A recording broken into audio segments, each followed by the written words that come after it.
Well, thanks everybody for being here. My name is Timor Timuri. I'm a dev engineer at ING.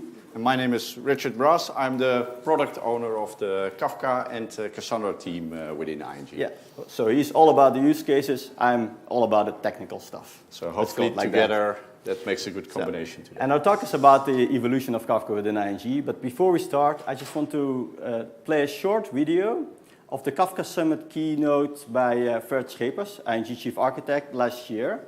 And because that keynote, actually, a couple of sentences he mentioned there triggered us to give this talk. So let's play the movie. But of course, we never started with this global idea, right? So this is where we started 4 years ago. A single Kafka instance in one country for a single program. And you can even see on the development of the slides, it was like a slide of 4 years ago. Very techy, very much focused on, having an explanation of what Kafka is. In this case, just a very simple streaming engine. Did Ferd say actually in that slide, it's a single slide he borrowed from me. First he said it was like a techie old school slide, so that kind of hurt, but still. He's an engineer, so he's proud of it. I love those slides. And the other thing is, behind that slide there's a lot of work and a lot of experience we did with Kafka. And we really believe that by sharing this experience, you can learn from the things we've done well, but even more better, you can learn from the things we didn't do good. So please don't repeat our mistakes. So now back to the evolution of Kafka. We're going to set up our talk with basically answering 4 simple questions. One is, how did it all begin? Where did we start? After that, what challenges did we have? Because we did have some challenges to get Kafka really up and running at enterprise scale at our organizations. And we want to also show where are we now, so you kind of get an idea how big is Kafka at ING. So then you can also get an idea, do we know what we are talking about? How much is our experience? And the final part is actually what the future will look like, because we think future is bright and we'd love to share it. But now we'll go to our use case, and that's Richard's part. Okay, so how did it begin? The assignment was clear. We needed to simplify our detection stream for our internet banking environments. And of course, we had a working fraud detection solution already within the bank, but it didn't scale, it was not resilient enough, it was way too expensive, and end-to-end the application chain was too complex. And of course, we did a lot of proof of concepts to come to a proper comparison.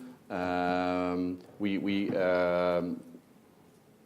did the comparison with some of the other big players in this area.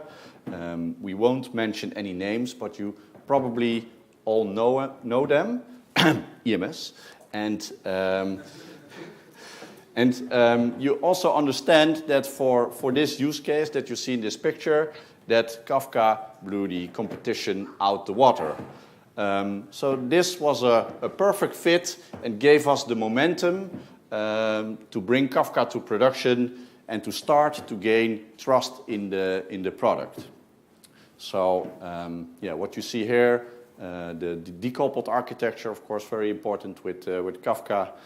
We had Nginx as the security gateway, sending all kinds of access logs via Kafka to the fraud engine.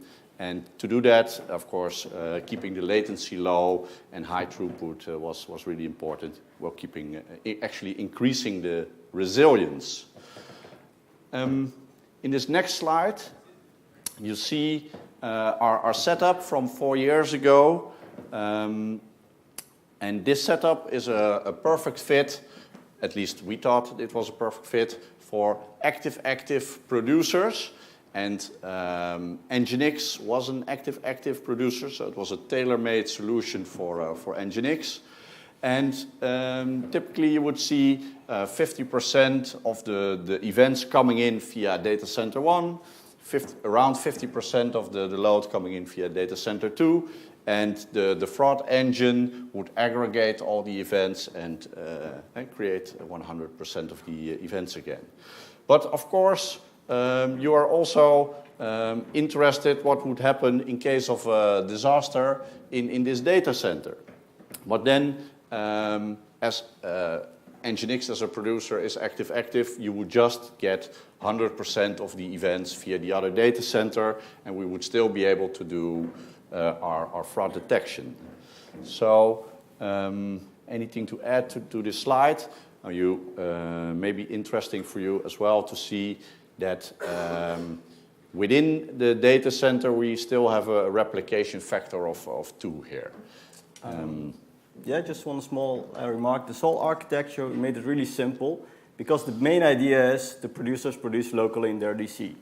And so how you stay resilient in here is basically if the whole DC is down, there's no one to produce data. So exactly. Nobody cares if Kafka is down there.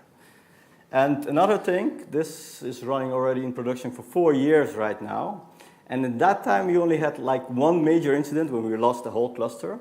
And that was when we did our OS patching on all the brokers at the same time. Yeah. So one thing, and remember, please don't do that. That's not good for distributed systems at all. Don't patch them all at the same time. The most resilient system in the world will go down if you do that. So. Yeah.